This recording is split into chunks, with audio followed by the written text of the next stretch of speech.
오늘 말씀을 먼저 한 구절 읽죠. 우리 지난번에 마지막에 읽었던 부분 히브리서 12장을 펼쳐보겠습니다.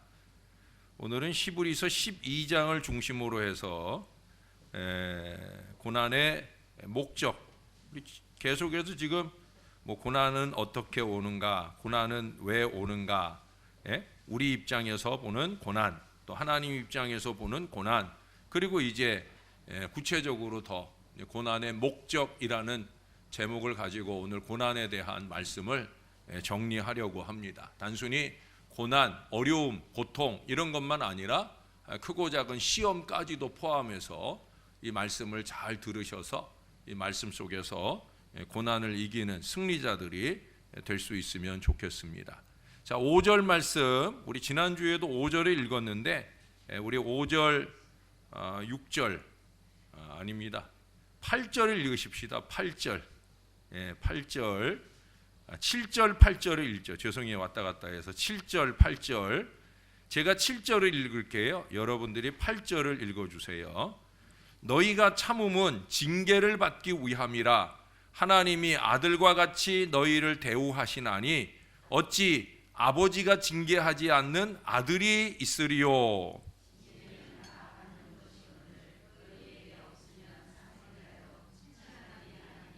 아멘. 예.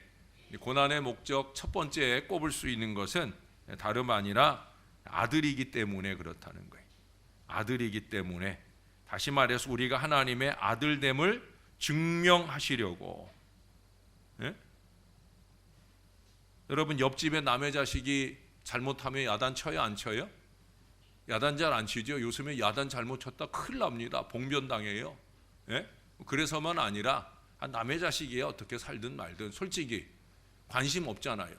근데 내 자식이니까 바로 살고 바로 신앙하고 바로 하나님께 영광 돌리라고. 그래서 우리가 징계를 한다는 거예요. 여기도 징계는 다 받는 것인데 너희에게 이 징계가 없으면 사생자요 친아들이 아니다 라고까지 단언해서 말씀을 하고 있어요. 폴 브랜드라고 하는 분이 있어요. 이분은 의사입니다. 특별히 이분은 의사로 헌신하면서 한센병, 우리가 흔히 나병, 문둥병이라고 하는 그 한센병 환자를 치료하는 일에 평생을 헌신하게 됩니다. 근데 이분이 고통이라는 선물이라는 제목의 책을 썼는데 그 책 속에서 자기가 왜 한센병 환자 돌보는 일에 평생을 헌신하게 됐는가 하는 그 계기가 되는 사건을 그가 말해주고 있습니다. 그가 어느 날 어느 어머니께 전화를 받았어요. 빨리 좀 와달라는 거예요. 내 딸이 이상하다는 거예요. 뭐가 이상한가? 그래서 이제 서둘러서 가방을 챙겨서 왕진을 갔어요. 갔더니 그 딸 방에 빨간 물감이 흥건한 거예요. 그래서 조심스럽게 그 딸 가까이 가면서 웬일이냐 물었더니 그 딸 방에 흥건한 그 빨간 물감이 아니라 뭐겠어요? 피예요, 피. 그 딸이 흘린 피예요. 뭐 그렇다고 어디가 크게 다친 건 아닙니다. 그러나 그 딸내미가 방바닥에 뒹굴고 있는 압정을 아마 밟았던 모양이에요. 그래서 그 압정이 발에 이렇게 박혔어요. 근데 문제는 뭐냐면 압정이 박혔는데 아프질 않아. 그러니까 이 딸이 압정이 박힌 걸 모른 채 그렇게 왔다 갔다 하면서 피를 흥건하게 그렇게 쏟은 거예요. 엄마가 깜짝 놀라서 이 딸에게 물었더니 이 딸이 깜짝 놀라는 거예요. 압정이 거기 박혀 있느냐고. 고통을 모르는 거예요. 그게 이제 한센병의 이제 초기 증세로, 한센병 환자들이 고통을 모르잖아요. 막 뭉그러지고 골마 터지고, 이게 상처가 나면 이게 골마 터지고 막 이렇게 되는 게 왜 그래요? 고통을 모르고, 아픈 줄 모르고, 또 이 그 신체에서 이 스스로 이것을 치료하고 하는 이런 것들을 하나님이 우리 몸에 다 만들어 주셨는데 그 자가 치료가 안 되면서 썩어지고 문드러지고 하면서 그러면서 평생을 고통 아닌 고통 가운데 사는 거예요. 아픈 줄 모르면서 몸은 점점 썩어져 가는 그런 고통 중에 사는 거예요. 그래서 이 폴 브랜드라고 하는 이분이 이 여인을 계기로 해가지고 이 한센병 환자들을 치료하는 일에 평생을 헌신하게 돼요. 그래서 고통이라는 선물이라는 책에서 그가 말하는 바가 뭐냐? 고통이 와서 아파하는 사람보다 고통이 와도 모르는 사람이 더 큰 문제라고. 그래서 그는 고통을 선물로 본다는 거예요. 아프다라는 걸 느끼는 것, 그것이 선물이라는 거예요. 우리도 병이 들면 예를 들어서 감기가 걸려 기침을 하잖아요. 기침을 하는 표시는 뭐예요? 감기가 내게 있다는 거죠. 물론 이제 가을이 되고 겨울이 되면서 또 천식기가 다시 발동하면서 어려운 시기를 지나시는 분들도 있는데, 결국 그 사인이 오면 뭐예요? 우리가 병원 가잖아요. 약도 지어 먹고 또 여러 가지 좋다는 것도 먹어가면서 치료의 노력을 기울이는데, 이걸 아픈 줄을 모르는 그런 가운데 있을 때는 이게 큰 어려움이 된다라고 하는 거예요. 하나님 아버지가 그 사랑하는 자식에게 주는 선물로서 바로 이 고통을 이해할 수 있어야 된다는 거예요. 그래서 우리는 하나님의 자녀로서, 하나님의 자녀인 내게 하나님께서 고통을 주시는 이유가 분명히 있다 하는 사실을 알고 우리가 감사할 수 있어야 된다는 거예요. 그런 점에서 고통과 고난은 실패가 아닙니다. 세상의 기준으로 보면 고통이나 고난은 실패예요. 우리는 그런 기준으로 고통을 바라보면 안 돼요. 고난을 바라보면 안 된단 말이에요. 하나님의 은혜를 향한 과정으로서 바라보면서 이 고난을 통해 이 고난을 벗어나게 하신 이후에 하나님이 얼마나 더 큰 믿음을 나에게 주시려는가, 얼마나 더 큰 은혜를 전화유복의 역사를 주시려는가, 이런 기대하는 마음들이 우리에게 있어야 된다는 거예요. 고난을 모르는 사람은 참 신앙인이 아닙니다. 진실로 아들을 사랑하는 부모는 아들을 징계합니다. 고난은 하나님의 특별하신 사랑의 징표다. 고난 받을 때 왜 나만 이라고 불평하면서 너무한다라고 생각하지 말고, 하나님이 아직도 나같이 이 죄 많은 인생, 어리석은 인생, 내 생각대로 내 마음대로 사는 인생들을 아직도 포기하지 않고 사랑하시는구나 하는 깨달음 속에서 우리가 하나님께 감사하는 마음으로 고난을 이기고 승리하는 우리 하나님의 사람들이 될 수 있게 되기를 바랍니다. 그런 점에서 보면 두 번째 고난의 목적은 우리의 유익을 위해서라는 거예요. 우리 지난 주일에 시편 135편의 2절부터 4절까지의 기원의 말씀을 통해서 보면 우리를 택하고 부르신 가장 큰 이유는 뭐냐? 하나님을 위하여. 하나님을 위하여. 이거 잊지 말아야 되는 거예요. 우리가 주님께 택함받고 부름받은 가장 큰 이유는 하나님을 위한 것이다. 근데 하나님은 때때로 사랑하는 우리에게 고난을 주시는 이유가 뭐냐? 우리의 유익을 위해서라는 거예요. 자, 그 뒤로 10절 말씀 여러분들이 한번 읽어주세요. 시작.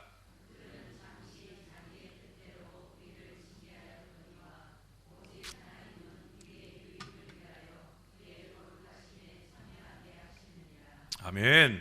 여기 그들이라고 하는 건 우리 육신의 부모를 얘기하는 거예요. 육신의 부모는 잠시 자기 뜻대로 자식을 징계할 때가 있다는 거예요.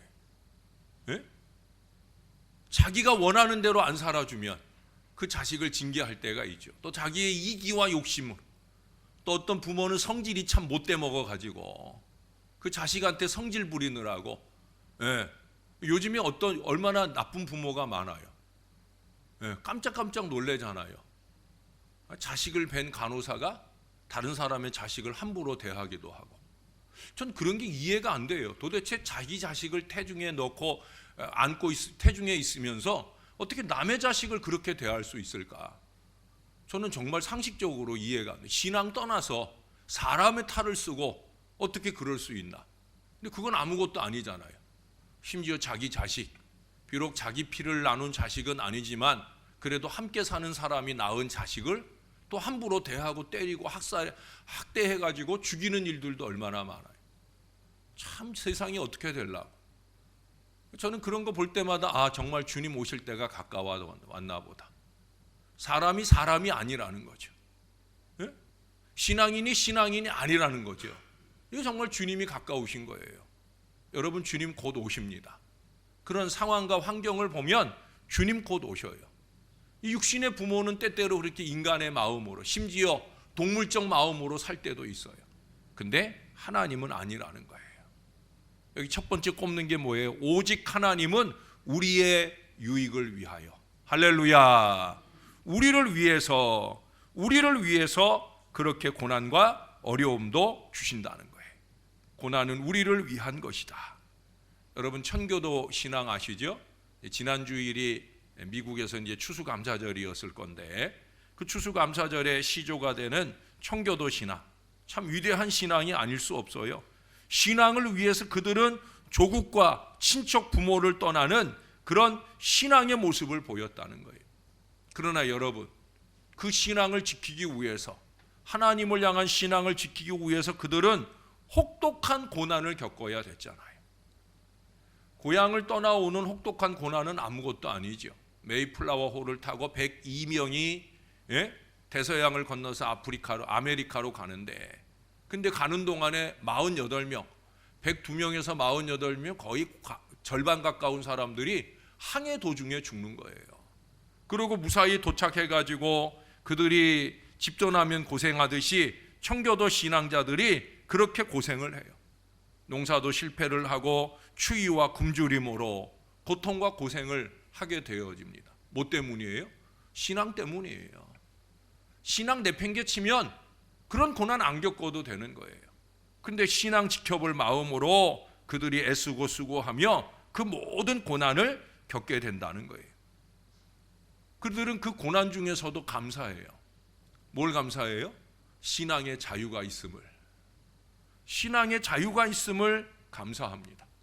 그러면서 이제 첫 결실, 보잘것없는 결실이지만 첫 번째 추수감사절을 지키게 되어집니다. 옥수수 조금 하고, 그리고 날아다니지는 못하죠. 날짐승인 그 칠면조를 잡아가지고, 그래가지고 처음 감사 제사를 드려요. 여러분, 그 칠면조가 이렇게 집에서 키우는 칠면조도 많이 돌아다니면 고기가 질겨서 못 먹지만, 그때는 이제 막 가가지고 이렇게 돌아다니는 칠면조를 잡았으니 얼마나 고기가 질기겠어요. 근데 실제로도 칠면조가 그렇게 맛있는 조류가 아니랍니다. 그러니까 뭐 닭고기나 오리고기나 뭐 이런 것처럼 닭고기보다는 오리고기가 더 질기고 오리고기보다는 거위고기가 더 질기고 이렇잖아요. 그렇죠? 칠면조는 가장 질긴 그런 고기라고 생각을 하면 돼요. 그걸로 아무리 요리를 맛있게 해도 너무 질겨서 먹기가 어렵다는 거예요. 근데 오늘날에도 보면은 미국 사람들이 이 추수감사절이 되면 칠면조 요리를 하잖아요. 왜 하겠어요? 맛있어서 하는 게 아니에요. 물론 맛있게 하는 사람들도 있긴 하겠죠. 근데 맛있어서 먹기보다는 기억하려고 먹는 거예요. 우리의 선조들이 그 어려운 때에도 불구하고 그 어려움 가운데, 고난 가운데서 신앙을 지킨, 그들이 신앙을 지켜준 그 고난의 유익을 통해 오늘의 위대한 미국이 있었다는 것, 이것을 상기하려고 그래서 칠면조 고기를 먹는 거예요. 칠면조 고기를 먹는 건데 까마귀 고기 먹는 것처럼 먹는 트럼프 같은 인생들도 있죠. 까마귀 고기를 먹는 게 아니라 칠면조 고기를 먹는 건데, 하나님의 은혜를 기억하고 고난 중에 우리를 지켜주신 위대한 하나님의 은혜를 감사하는, 그래서 우리도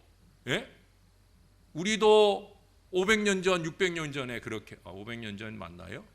어떻든 그 메이플라워 호를 타고 그들도 이주해 온 백성들이잖아요. 이걸 잊어버리면 안 되거든요. 자기들이 그 땅의 주인이었던 게 아니라 자기들도 이주해 온 사람들이거든요. 남의 나라에 이주해 와서 빌붙어서 살기 시작하면서 이제는 자기들이 주인 행세를 하게 되니까 유색인종에 대해서 불합리한 일들을 하고 이웃했던 나라들한테 여러 가지 강압적 어려움들을 더하고 있잖아요. 정말 큰일 날 일을 하고 있는 거예요. 고난이 유익된 은혜를 아는 사람은요, 그 그 고난받았던 때를 기억하는 거예요. 그리고 고난받았던 때를 기억하며 거울로 삼아서 그 어리석은 때로 돌아가지 않아야 할 간절한 마음으로 살아야 되는 거예요. 그게 고난받는 것이 우리에게 유익되는 거죠. 이 페소라는 화폐 단위를 어디서 쓰는지, 저는 필리핀 가니까 거기도 페소 단위를 쓰는데 여기 예를 하나 적어놨는데 페소 화폐 단위의 페소로 적어놨어요. 제가 그냥 그대로 소개를 할게요. 강철 막대가 있어요. 이 강철 막대가 10페소라고 합니다. 그래서 이제 무게가 더해지면 가격이 더 올라가겠죠. 어쨌든 기본 가격은 10페소의 가치가 있다는 거예요. 자, 그런데 이제 이것을 잘 두들겨 가지고 말발굽을 만들면 그 말발굽은 60페소의 가격이 나간다는 거예요. 똑같은 무게의 똑같은 강철 막대인데 이것이 그냥 강철 막대일 때는 10페소인데 거기에 망치질을 잘하고 불에 담갔다 꺼냈다 하면서 망치질을 해서 말발굽을 만들면 60페소가 된답니다. 그것을 더 구분해 잘라가지고 더 망치질을 하고 더 날카롭게 만들어서 바늘을 만들게 되면 700페소가 된다는 거예요. 이걸 나누지 않고 하나로 잘 펴가지고 좌우를 날카롭게 멋진 칼을 만들면 그것은 6만 5천 페소가 된다고 합니다. 그리고 좀 더 세분한 조각으로 나누어서 그것을 시계의 태엽으로 만들어 가지고 아주 멋있고 잘 맞는 시계를 만들면 무려 50만 페소까지 가치가 상승하게 되어진다는 거예요. 그 차이는 어디에 있을까요? 왜 그런 차이가 나게 되는 걸까요? 그건 다름 아니라 다져진 정도죠. 무게나 재련이나 이런 것들이 서로 다르기 때문에 무게가 더 많이 나간다고 해서 비싼 것이 아니라 더 많이 담금질을 하고 더 많이 강하게 더 많이 망치질을 하고 더 많은 고난과 고초를 겪는 철일수록 더 귀하고 더 가치 있게 쓰인다라고 하는 거예요. 고난도 마찬가지입니다. 고난은 우리의 가치를 고양시켜주는 하나님의 방편인 줄로 믿으시기를 바랍니다. 저는 이걸 분명히 믿어요. 제가 여러분들에게 자주 얘기하잖아요. 이유 없는 고난은 없다. 고난은 끝이 아니다. 고난은 과정이다. 그 고난을 주시는 이유를 알고 우리가 하나님 보시기 좋은 믿음을 한결같이 그 고난 중에 지켜낼 수만 있으면 반드시 고난받는 것이 내게 유익이다 하는 이 고백을 가능하게 하시는 하나님의 은혜가 저와 여러분 안에 넘치게 될 줄로 믿습니다. 자, 여러분 그 10절의 말씀에 후반부에 보면은 세 번째 고난의 목적이 나와요. 우리의 유익을 위하여. 그 다음에 뭐라고 그래요? 그의 거룩하심에 참여하게 하시느니라. 따라해 보십시다. 거룩하게 하시려고. 거룩하게 하시려고. 지난주일 오후에도 잠깐 말씀드렸고요. 또 오늘도 리더 헬퍼 모임 가운데서도 이 얘기가 되어질 거예요. 제가 여러분들에게 자주 함께 고백하게 하는 말, 맑고 밝게. 맑고 밝게. 이 건강한 신앙을 위해서 때때로 주님은 우리들에게 고난을 주신다는 거예요. 우리가 자꾸 죄악 중에 들어가니까, 자꾸 죄를 답습하니까 그 죄버릇을 좀 끊어내 주려고 오늘 낮에도 말씀드린 것처럼 하나님의 성령의 검으로만 그 죄악을 도려낼 수 있는데 그 말씀의 검으로 도려내지 못하고 자꾸 도마뱀 꼬리 자르듯 그저 눈물 찍 하면서 회개했다가 또 똑같은 일을 반복하는 이 어리석은 일들을 끊임없이 자행하게 되니까 하나님은 그렇게 살지 않게 하시려고 고난을 주신다라고 하는 거예요. 잘 신앙하며 신용 사는 듯 해도 우리는 수없이 실수하고 더럽혀진다는 거죠. 그럴 때마다 우리는 거룩과 순전을 상실하게 되어집니다. 여러분, 제가 썼던 표현을 꼭 기억하셔요. 거룩한 신앙 인격. 그냥 인격 아니에요. 예수 믿는 사람은 그냥 인격도 세상 사람들보다 좀 더 아름답고 고상해야 되죠. 근데 우리는 그 이상이어야 되는 거거든요.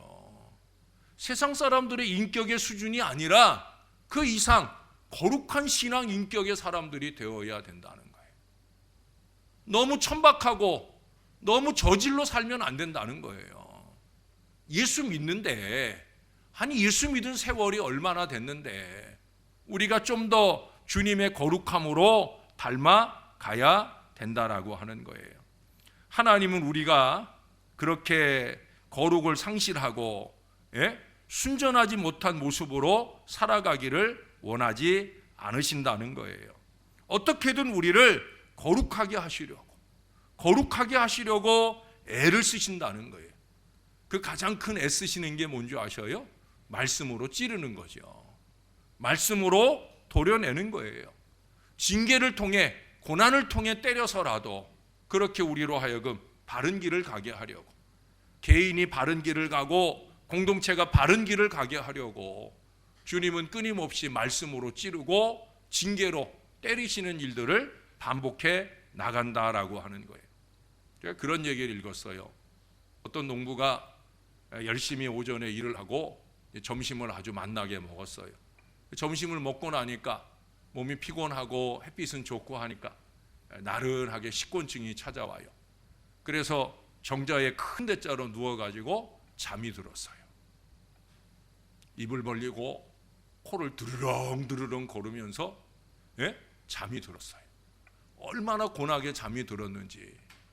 뱀이 한 마리 오더니 그 입이 벌리고 있으니까 그 입이 굴인 줄 알고, 구멍인 줄 알고 뱀이 이 입으로 훅 들어갔어요. 근데 자면서 그걸 모르잖아요. 근데 목구멍에 뭐가 넘어가는 것 같고 배가 좀 이상하고 해가지고 아파가지고 그래가지고 떼굴떼굴 구르면서 고통받고 있어요. 그걸 좀 토해내 보려고 애를 쓰는데 뭔지는 모르지만 뭔가 막힌 것 같고 답답하니까 그걸 토해내려고 애를 쓰는데 안 되는 거예요. 근데 저기 멀리 있던 노인 하나가 달려오더니 이 농부를 뉘우고는 다짜고짜 막대기로 막 배를 때리는 거예요.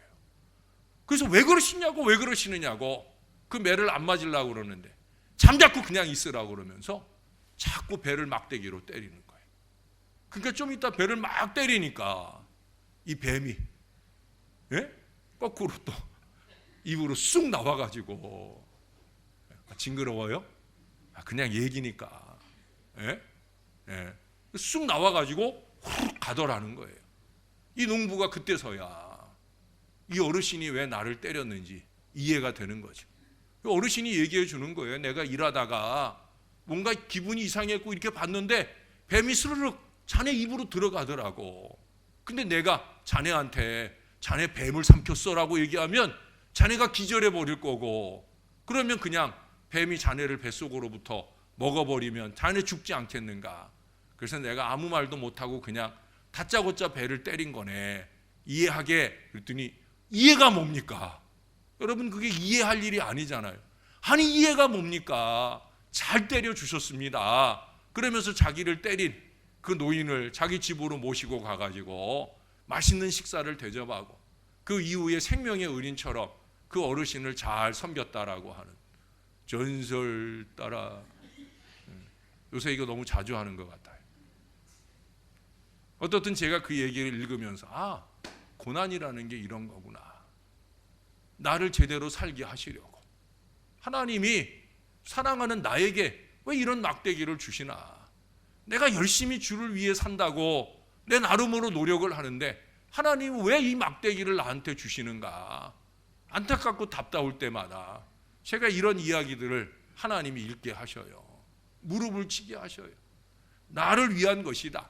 나의 유익만 위해서가 아니라 할 수 있으면 내가 토해내라고. 왜 나를 막대기로 치나? 왜 나를 징계의 막대기로 치나? 왜 나를 하나님의 말씀으로 찌르나? 뭐 하라고요?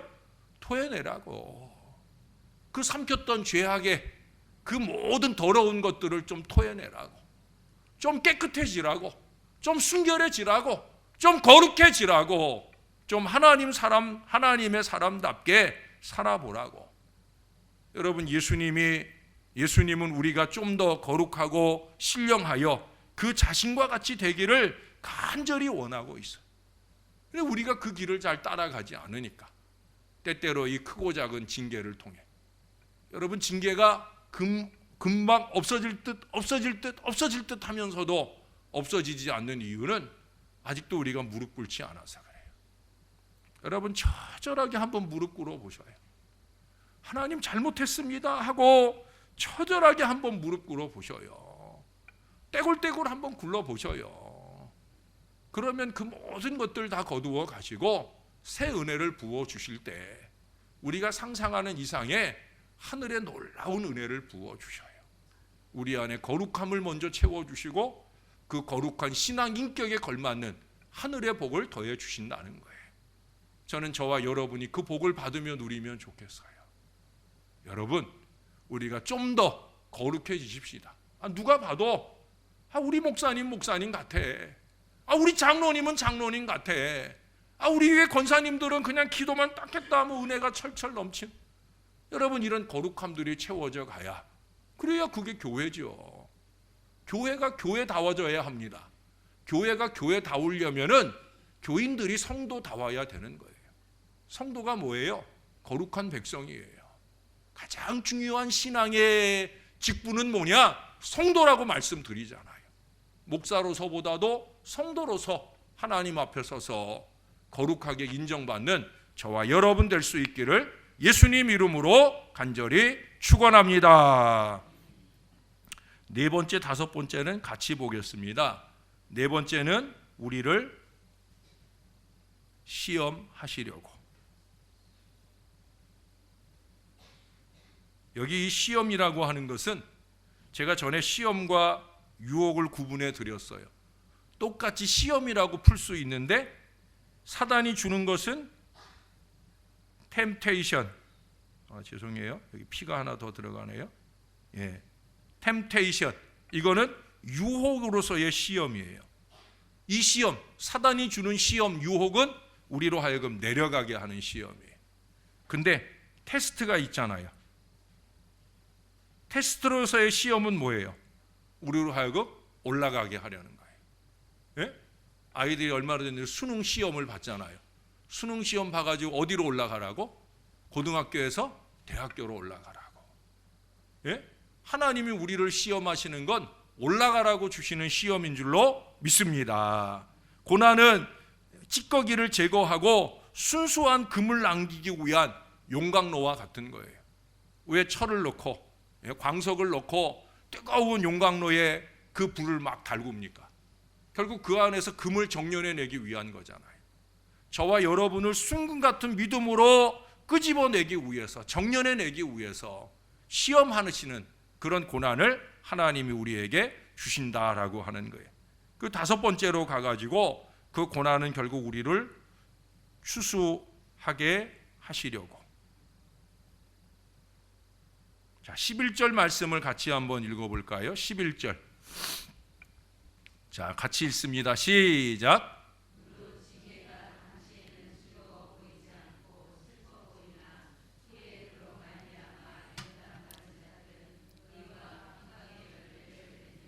아멘.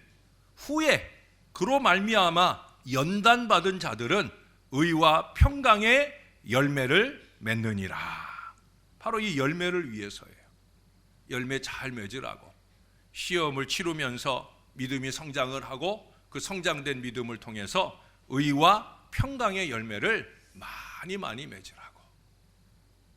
여러분 텐트를 치는 데는 기초공사를 할 필요가 없잖아요. 텐트를 칠 때는 물론 요즘 애들은 이렇게 텐트 생활도 일부러 가서 하고 하면 기초공사가 잘 되는 데다가 텐트를 치곤 하지만 옛날엔 어찌 그래요? 그냥 돌 몇 개 주워내고 나면 그게 다 하는 거잖아요. 또 텐트를 치는데 요즘엔 그렇게 시간도 많이 안 들어요.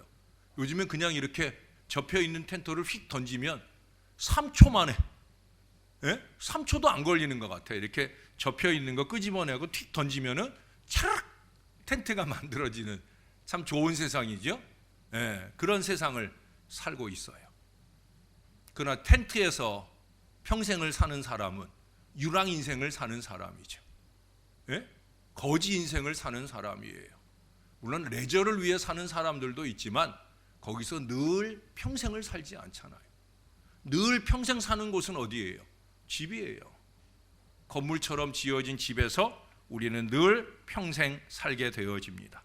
여러분, 이 집을 건축하는 것은 텐트를 치는 것 같지 않잖아요. 모든 건축은 혼란에서 시작을 합니다. 세우려고 하면 부수는 일들이 있어야 되고요, 또 파헤쳐야 되고요, 또 그 과정 중에 때때로 바위를 만나기도 하고. 저 영등포교회도 그 영등포교회 건축할 때 땅을 팠더니 엄청난 바위가 나타나가지고 그 바위를 깨서 부셔가지고 그걸 걷어내는 공사비만 얼마나 많이 들었는지 몰라요. 그래서 교회 건축할 때 제일 많이 기도하는 게 반석 위에 지은 교회가 돼야 되는데, 교인들의 믿음은 반석 같게 하시고 교회 건물은 반석 만나지 않게 해달라고 그런 기도하면서 건축을 한다고 그래요. 그렇게 반석을 만나면, 또는 어떤 물 근원을 만나면 이런 것들이 다 고통이 되거든요. 그런데 그 고통의 토대 위에 아름다운 건물이 세워지게 되는 거예요. 무너지고 파헤치고 또 깨부수고 또 일으켜 세우고 공사를 하고 그러면서 집이 완성이 되는 거죠. 여러분, 믿음의 집도 마찬가지예요. 더 이상 텐트 생활하듯 적당히 편하게 신앙하다가 걷고 도망치고 그런 신앙을 살면 안 되는 거예요.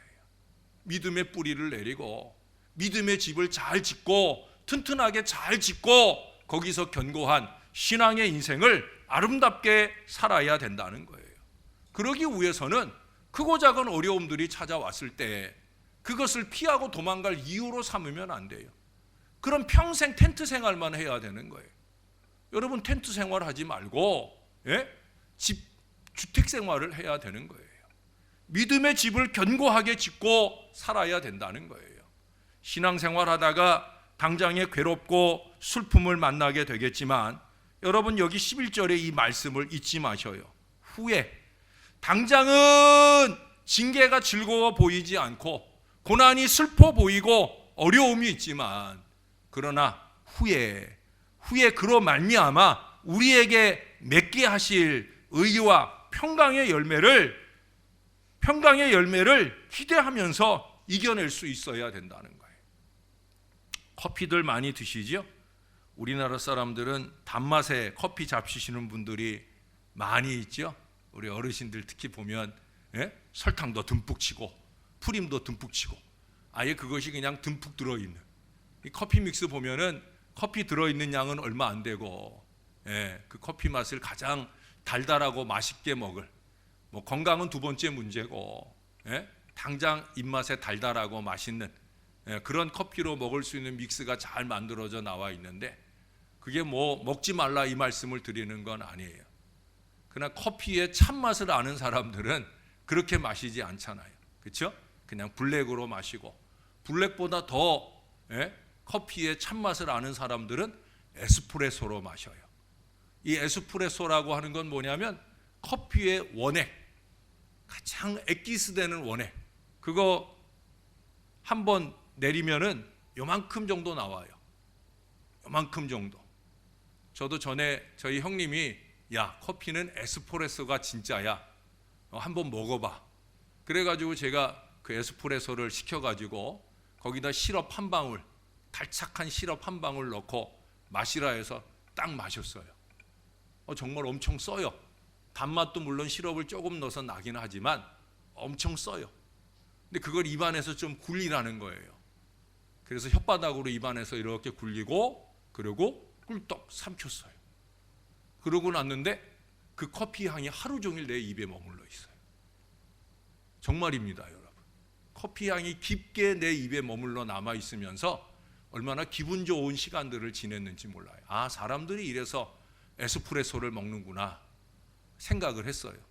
그럼 지금도 에스프레소 먹냐? 그건 아니에요. 그게 너무 써가지고 사실은 먹기가 좀 어렵더라고요. 근데 미주둥지나 유럽에서 커피를 좋아하시는 분들은 에스프레소를 먹어요. 쓴맛을 즐긴다는 거죠. 쓴맛을 통해 참 커피의 맛을 누리게 되어진다 하는 그런 얘기들을 하게 되어집니다.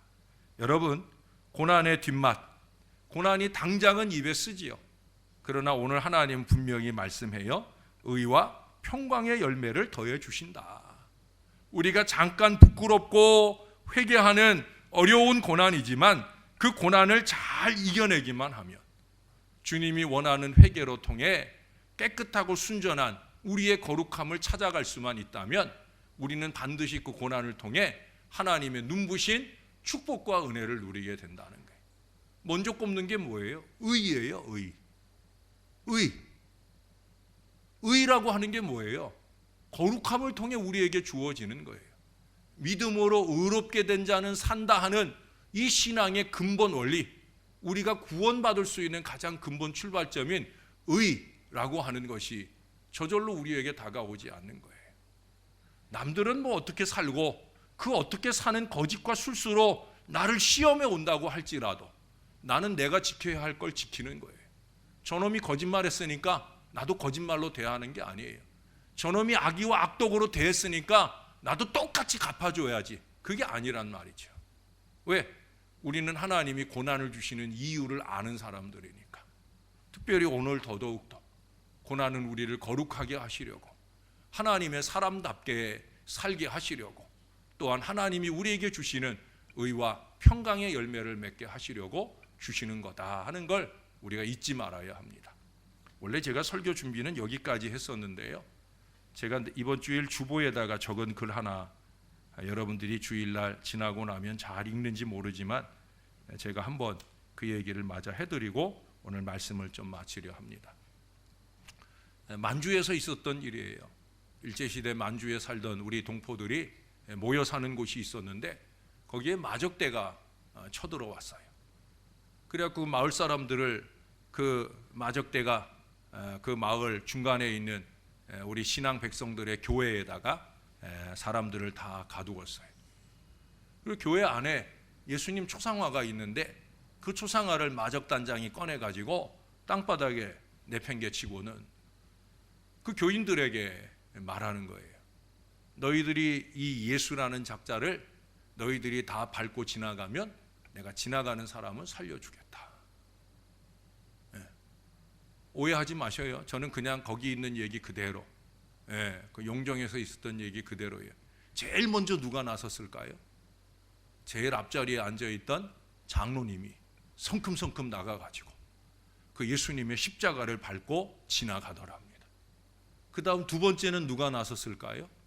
항상 이 할머니는 아이고 빨리 죽어야지, 아유 빨리 죽고 싶어, 빨리 내가 죽어서 천국 가야지, 늘 일어서던 할머니가 두 번째로 거기를 살겠다고 밟고 지나가더라는 거예요.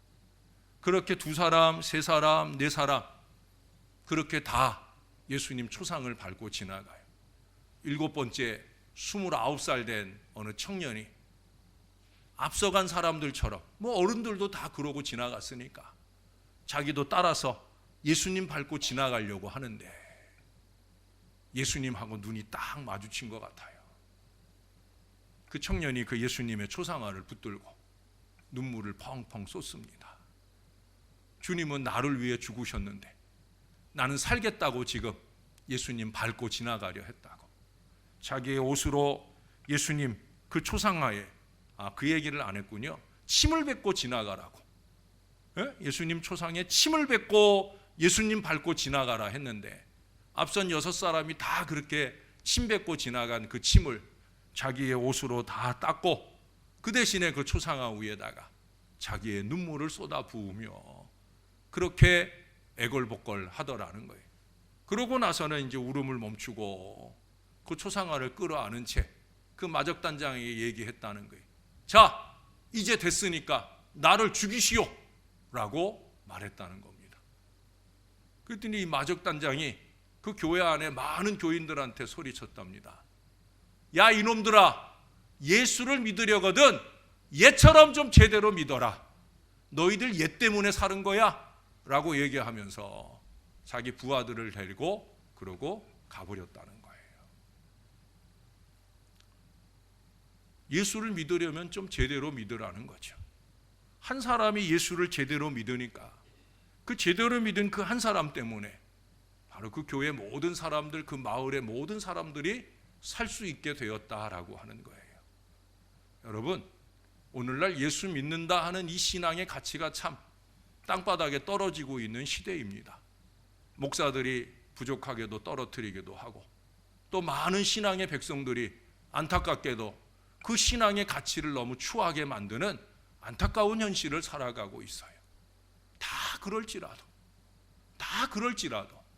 하나님의 사람이기를 원하는 저와 여러분이라면 우리는 기꺼이 내 목숨을 걸더라도, 조금 손해와 실패를 만나더라도 주님을 향한 우리의 신앙을 좀 견고하게 지키는, 주님이 보실 때 그래, 예수 믿으려면, 나를 믿으려면 너만큼은 믿어야지 라고 말할 수 있는 그런 사람 될 수 있기를 위해서, 우리에게 당하게 하시는 모든 고난조차도 우리에게 유익이 되게 할 수 있는 그런 건강한 신앙의 백성, 저와 여러분들이 그런 사람이 될 수 있기를, 그래서 고난받음이 저와 여러분에게 큰 유익이 되어 돌아오는 신령한 축복과 은혜가 넘치게 되시기를 주님의 이름으로 축원합니다. 아버지, 감사합니다.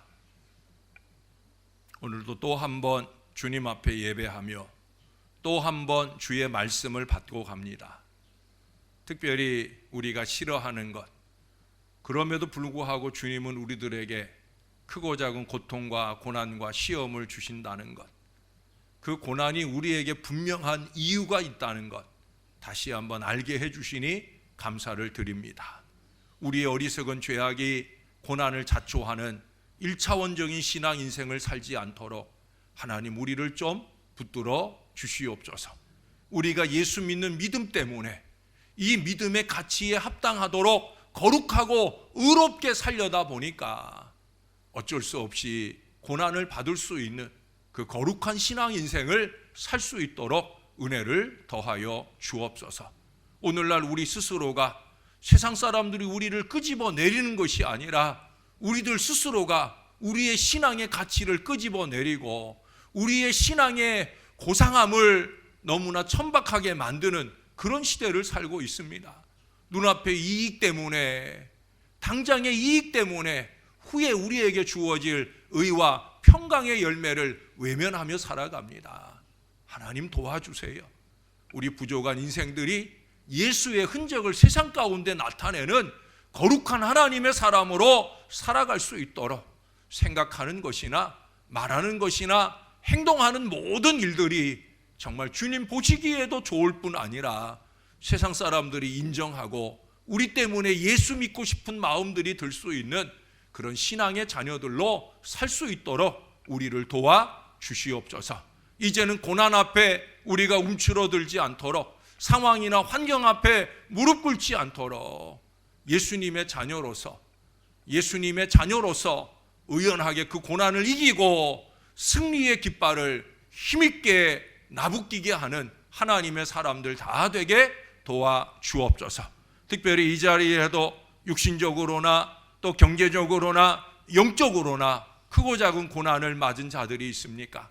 하나님, 말씀을 생각하면서 말씀으로 꼭 이길 수 있게 도와 주시옵소서. 언제나 우리 주님이 희망이신 것을 잊지 말게 도와주시고, 고난의 자리를 모면하고 도망치는 것이 아니라 주님과 함께 그 고난을 이기고 승리할 하나님의 사람들 될 수 있게 부족한 종도, 주의 사랑하는 자녀들도 꼭 붙들어 주시옵소서. 주님이 영광 받으시옵소서. 감사를 드립니다. 예수님 이름으로 기도합니다. 아멘.